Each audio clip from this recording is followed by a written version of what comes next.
Let me state this important facet of why we can't dig out of the mud, why we can't get out of this at this point right now. Because people are still in their Democrat and Republican camps. And you look at the people,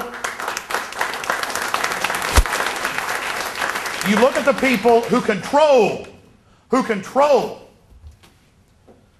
the parties, and you look at their actions: open borders, gun control, more regulation, more taxation, arming our enemies, building up China and North Korea. You look at the real actions of the Republicans and the Democrats, they are almost identical. Congressman Ron Paul did an absolutely amazing thing. He gave a speech on July 10th entitled Neo-Con, where he said the Bush administration is run by Trotskyites, this is Ron Paul, organized criminals, corporate raiders, and people that promote a system of, quote, entering into evil and a giant controlling welfare state. Think about how far we've already slid. The American Bar Association comes out and says, lawyers are going to spy on you. By law, they're going to have to tell the judge and the prosecutor everything about you, but they don't have to tell you. And by the way, we're not going to let people represent themselves because they keep winning all their cases and having a better track record. And so it's very serious. I mean, and I predicted years ago, again, once you know these people, it's not hard to know their plan. That they would have Hollywood people and rich people take microchips. And so you see them all over the news, how wonderful microchips are and how we all need microchips. And, oh, this Hollywood person's getting one for their child or daughter. And, oh, look at the family. The Chipsons, they're so cool. Everybody's got to have it. The same newscast in the same order on every channel saying the same thing, word for word, off an admitted script. You're watching daytime TV dramas, or cop shows.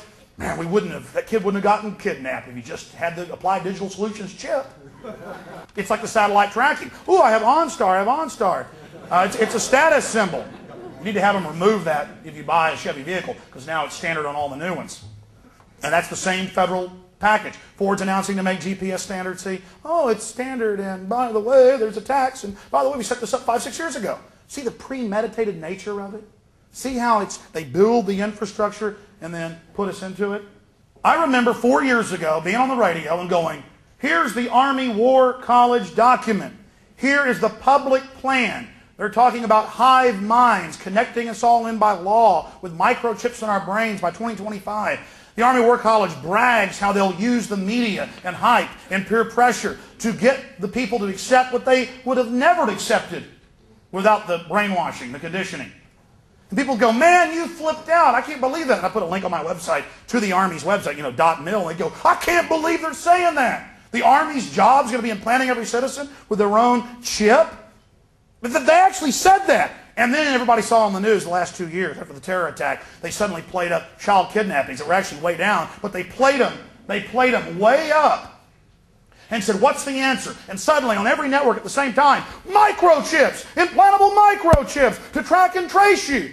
I mean, this stuff sounds crazy, but you have all seen it on the news. You've all seen the unified propaganda, the systematic crafting, the same phrases, whole paragraphs on different networks, spoken exactly the same.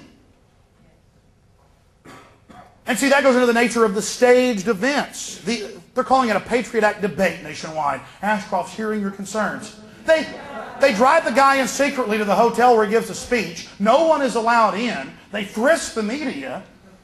Only allow certain members of the media to ask questions. This has all been admitted. I mean, it's like Bush up there for how great Made in America is, how much good American-made things we have, how good the economy is up in St. Louis earlier this year, with all the Made in America USA sprayed on the boxes, and they zoomed in. It's all made in China. None of it was made here, but it was just an illusion. Secret Service told them in Indianapolis, Indiana, a couple months ago, all right, everybody, the president's about to be here. Take your ties off, or you can't be in here. Thousands of people. Some people said, well, I'm not taking my tie off. Secret Service threw them out. That's your free country. And even before they were coming out with all the microchips, telling us how good all the implanted microchips would be, they said, watch kooks that talk about implantable chips. And all these nuts that talk about urban warfare training and black helicopters. And all of a sudden, years before they launched all the helicopters on us and the raids and the training to get us ready to get rid of posse comitatus, the 1878 law that bans the military from engaging in law enforcement activities, they would say, crazy people talk about black helicopters. It's a code word for absolute evil. And then when the helicopters and the urban warfare training hit Texas and the rest of the country, and they were blowing up buildings in front of people and terrorizing the population, Czechoslovakian troops running around, they went, of course, we're just doing some training to get our military ready. And yeah, black helicopters exist. But still, people that warn the public about black helicopters, kind of this icon or symbol for urban warfare, training, conditioning, they go, but you're still weird to talk about them. You're still weird to talk about implantable microchips. You're that weird guy who talks about all that weird stuff. I'm like, why isn't it weird when it's on the news? Right. See? So that's built-in defense mechanisms where people don't want to face a threat. So they want to just deny what you're saying. They want to deny what you've told them. They don't want to believe it. Everything's been made so comfortable for us here while they euthanize the human spirit. I'm writing analysis of the Victory Act. It says in here, the Victory Act says that possession of any controlled substance or prohibited substance. That means a little old lady puts her medication in the wrong plastic container when she goes to church. And who doesn't do that? Who takes medication? You've all heard of little old ladies getting taken to jail. Cop pulls over. Let me search. Well, sure, officer, with an eye. What are these pills? These aren't the designated bottle. Under that, it says one marijuana cigarette, anything, 20 to life. It says it.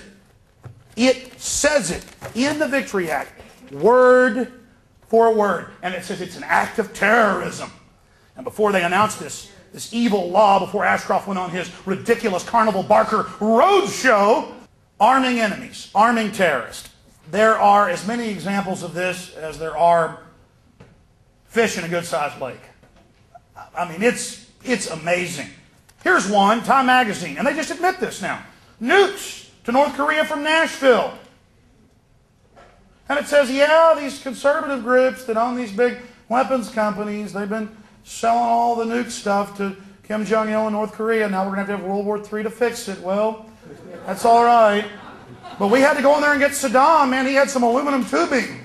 You know, my gosh, that guy, he was in bombed out bunkers. He was a real threat. Of course, he also had about $4 trillion in oil and a bunch of weapons sales and got the troops in that region, invade Syria, Iran, everybody else. So there's that. And there's idealistic Philippine rebellion leaders claim moral victory. This was all over the BBC and the French news. And 300 commandos led by a colonel took over a building, released documents, and said the government, where the U.S. has been doing all the bombings, shooting all the people. It's our own government shooting us. There are no terrorists here. The Muslims are doing nothing. These so-called terror groups are the Philippine government, quote, that wants to continue martial law. It's been in effect there for decades. And it's a recipe for disaster to disarm a population. You disarm a population. Let's say we had a little angel running the government right now. When you do get a dictator, they're going to be able to go all the way. And that's what the separation of powers are about. That's what the Bill of Rights is about. It's all about restraining power. Realize that history does repeat itself. And emperors and kings and despots and strong men and king rats have always used crises, the threat of the unknown, of the enemy, of the criminal, the low-level criminal, to convince the mass to relinquish control of their lives and to serve and become willing slaves of the system. This system is un-American, it's anti-human, it's anti-God, it's degenerate to its very, very core. And you are part of history in your fight against it. You are special. You do matter. You are leaders. So get in the bleeding heart liberal idiots' faces, the mindless neocons. Get in these people's faces and wake them up that we are under a massive, sustained terrorist attack by the New World Order military-industrial complex, and that they're attempting to expand that control. Again, thank you so much for coming, and God bless you all.